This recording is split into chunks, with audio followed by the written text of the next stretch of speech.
Hi guys, welcome back to my channel. Today I'm talking about what I thought would fix my burnout versus what actually did. This is part 2 of 2. You can find part 1 over on the videos tab on my channel. Otherwise, I will link it in the show notes as well. And if you're new here, hi, I'm Thalia. I'm a certified health coach and self-development blogger. And every week-ish, I share super digestible hacks to help you shift your mindset, reset your habits, and align with what truly matters so you can heal from burnout from the inside out and build a career that feels ridiculously good. Let's dive in. I don't know when the exact moment was, but one day I just woke up knowing I had to quit my job. After 6 years of relentless stress, overwhelm, and the Sunday scaries, I was just tired. I was tired of pretending that I had it all together. I was tired of feeling like I was failing at everything, even though I was trying my best. And I just couldn't do it anymore. So I quit. No backup plan, no new job lined up, just a one-way ticket to Southeast Asia, hoping that I would figure things out. Was it the right decision? Yes and no. So I used to live in this constant state of overwhelm, always hustling, always pushing, always telling myself it's a lot right now, but you'll get through it. I had zero boundaries, no real self-care, and I wasn't listening to what I truly needed. Instead, I was constantly pushing myself to do more, be more, achieve more. I thought my job was the problem, and to an extent it was, but I would say there was probably another way, an easier way to recover from burnout without having to burn my entire career down to the ground. So what I've learned since then is that burnout isn't just caused from a messy work-life balance. It's something so much deeper than that. Because if your job doesn't align with who you are or what you value, it's always going to feel like a grind. The problem wasn't the fact that I hated my job. It was that I had outgrown the fashion industry.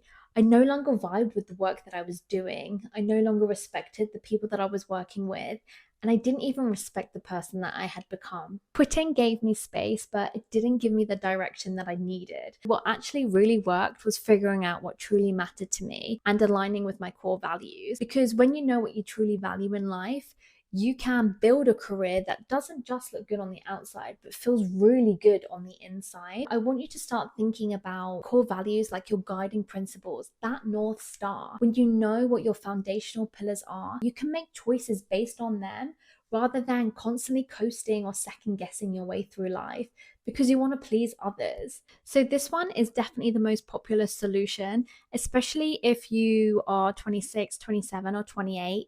You've been working for a few years since uni, you're nearing that 30 mark, and you're probably thinking, what the hell am I doing with my life?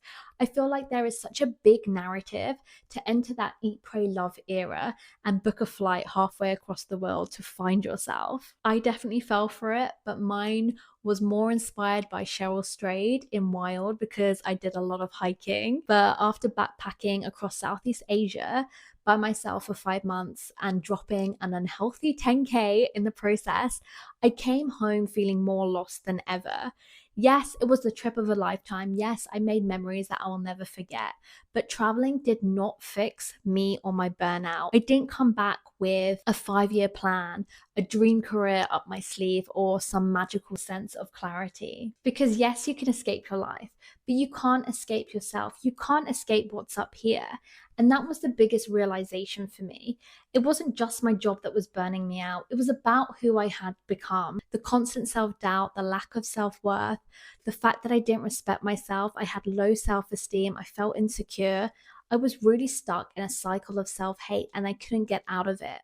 Travel, by the way, didn't fix this, but it did give me the space to do the deep inner work, which is what I truly needed. Shifting my mindset didn't come down to thinking positively or forcing myself to love my life overnight. It came down to getting brutally honest about the beliefs I was holding on to, the ones that were keeping me stuck, the patterns that I kept repeating, and the ways I was sabotaging my own peace. Yes, it was slow, it was messy, it was uncomfortable as hell, but it was the only way I could pick myself back up and break this self-hating cycle. This really came down to breaking through the limiting beliefs that kept telling me that I wasn't good enough, separating my self-worth from my productivity and my achievements, and building emotional resilience instead of running away when things got hard. It also came down to advocating for myself and learning to become my own best friend.